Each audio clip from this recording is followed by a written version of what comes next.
এই যুদ্ধের human cost. আমরা এতদিন বলে এসেছি, তেলের কথা বলে এসেছি, আমরা এতদিন বলে এসেছি আমরা বিভিন্ন স্থাপনা ধ্বংস হচ্ছে, কিন্তু আমাদের আমেরিকানদের গায়ে লাগেনি। এখন লাগবে, কারণ আমাদের একজন লোক এখন মিসিং। সে না ফেরা পর্যন্ত আমাদের উদ্বেগ থেকেই যাবে। এই যে যুদ্ধটা, এই যুদ্ধটা আমেরিকানদের জন্য না, এই যুদ্ধটা মূলত ইসরায়েলকে রক্ষা করার জন্য, ইসরায়েলের প্রেসারে যেভাবেই হোক। প্রেসিডেন্ট ট্রাম্প আমাদেরকে একটা এক্সিট রুট দেখাবেন। তিনি বলবেন যে আমরা জিতে গেছি, ফিরে এলাম, আর ধ্বংস নয়। তা তিনি করলেন না, ঠিক উল্টো তিনি করলেন। তিনি একটা মাত্রা চড়িয়ে দিলেন, এসক্যালেশন তিনি বাড়ালেন, যুদ্ধের মাত্রা বাড়ালেন। কি বললেন তিনি? যদি তুমি আমার শর্ত না মানো, ইরানকে তিনি বলছেন, তোমাদেরকে প্রস্তর যুগে পাঠিয়ে দেবো, তোমাদের ইলেকট্রিক গ্রিড আক্রমণ করব, তোমাদের ব্রিজ আক্রমণ করব। মাথায় রাখবেন যে যুদ্ধের সময় সিভিলিয়ান কোনো ইনফ্রাস্ট্রাকচার আক্রমণ করা কিন্তু যুদ্ধ অপরাধ।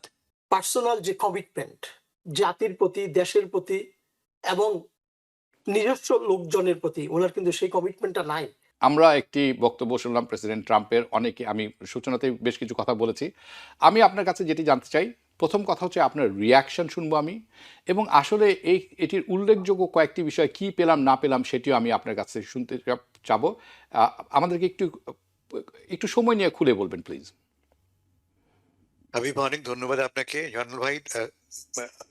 আপনাকে ভালো লাগছে, আমি জানি আপনি বড় অসুখে পড়েছিলেন, অপারেশন থেকে সদ্য উঠেছেন। আপনার রিকভারি কামনা, সুস্থতা কামনা করছি। আমি ভাই অন্য কথা যাবার আগে আমি এই মুহূর্তে একটা কথা বলতে চাই যে ইরানের আকাশে দুটি মার্কিন বিমান ভূপাতিত হয়েছে, তার মধ্যে একটি বিমানের একজন পাইলট এই মুহূর্তে ইরানে নিখোঁজ আছে। আমরা আমাদের এই সাহসী মার্কিন বৈমানিকের সেফ রিকভারি, সেফ রিটার্ন আশা করছি, প্রার্থনা করছি। আশা করব যে দ্রুতই সে ফিরে আসবে। আমরা জানি যে তাকে উদ্ধারের জন্য মার্কিন যুক্তরাষ্ট্রের সামরিক বাহিনী, গোয়েন্দা বাহিনী সবাই ব্যস্ত আছে। অন্যদিকে ইরান তাকে উদ্ধার করলে বড় অঙ্কের উপহার দেবার, পয়সা দেওয়ার কথা বলেছে। কিন্তু আমাদের বিশ্বাস, আমাদের আশা যে এটাকে কেউ ফুটবল হিসেবে ব্যবহার করবে না, মানবিক সমস্যা হিসেবে ব্যবহার করবে। এই ঘটনা থেকে একটা জিনিস স্পষ্ট যে এই যুদ্ধের হিউম্যান কস্ট। আমরা এতদিন বলে এসেছি, তেলের কথা বলে এসেছি, আমরা এতদিন বলে এসেছি আমরা বিভিন্ন স্থাপনা ধ্বংস হচ্ছে, কিন্তু আমাদের আমেরিকানদের গায়ে লাগেনি। এখন লাগবে, কারণ আমাদের একজন লোক এখন মিসিং। সে না ফেরা পর্যন্ত আমাদের উদ্বেগ থেকেই যাবে। প্রকৃত ছবিটা কি তাও আমরা জানি না। তবে ছবিটি যে আগের মতো ব্ল্যাক অ্যান্ড হোয়াইট, যেমন আমাদের ট্রাম্প সাহেব তার ভাষণে বললেন, তা যে নয়, তা স্পষ্ট হচ্ছে। আপনি ট্রাম্প সাহেবের ভাষণের কথা বললেন, ট্রাম্প সাহেব হাবিব ভাই লক্ষ্য করেছেন ভাষণটি তিনি কবে দিয়েছেন? বুধবার রাতে। না, 1 এপ্রিল। হ্যাঁ, April 1, yes. April fools day. President Trump, আমরা আশা করেছিলাম যে প্রেসিডেন্ট ট্রাম্প সাহেব আমাদেরকে একটা সুখবর দেবেন, তিনি ফিরে আসছেন। ঠিক ওদিন দুপুরেই তিনি মিট করেছিলেন আমেরিকার বিভিন্ন ফেইথ লিডারদের সাথে, ধর্মীয় নেতাদের সাথে, এবং সেখানেও তিনি বলেছেন যে উই আর কামিং ব্যাক।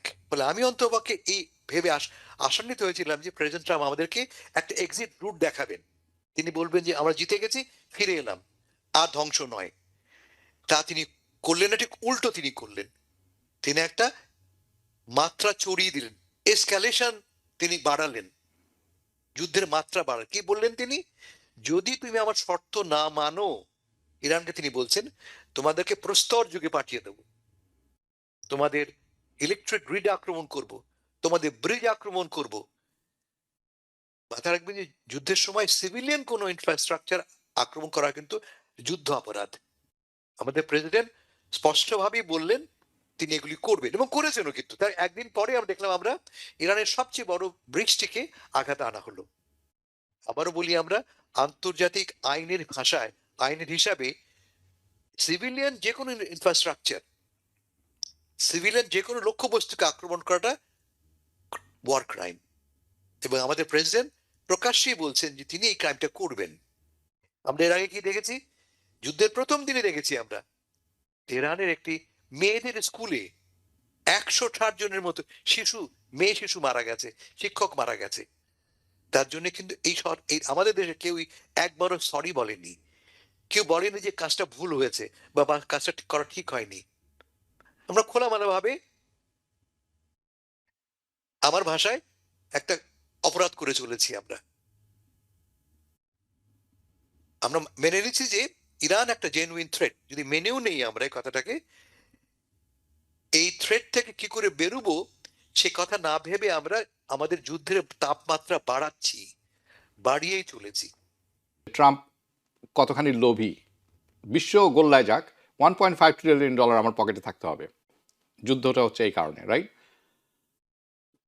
অনেকে বলেন যে ট্রাম্প ইজ বিং কম্প্রোমাইজ। আপনি কি তাই মনে করেন? ধন্যবাদ। আমি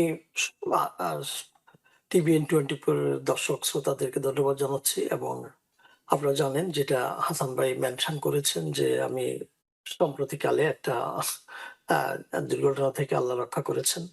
তো আল্লাহ শুকরগুজার করছি। ধন্যবাদ।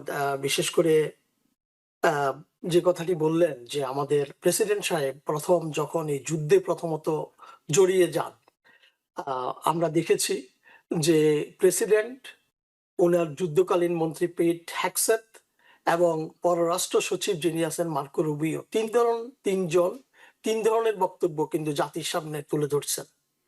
এবং শুরু থেকেই বোঝা গেছে যে এই যে এই যুদ্ধটা আমেরিকানদের জন্য না, এই যুদ্ধটা মূলত ইসরায়েলকে রক্ষা করার জন্য, ইসরায়েলের প্রেসারে যেভাবেই হোক।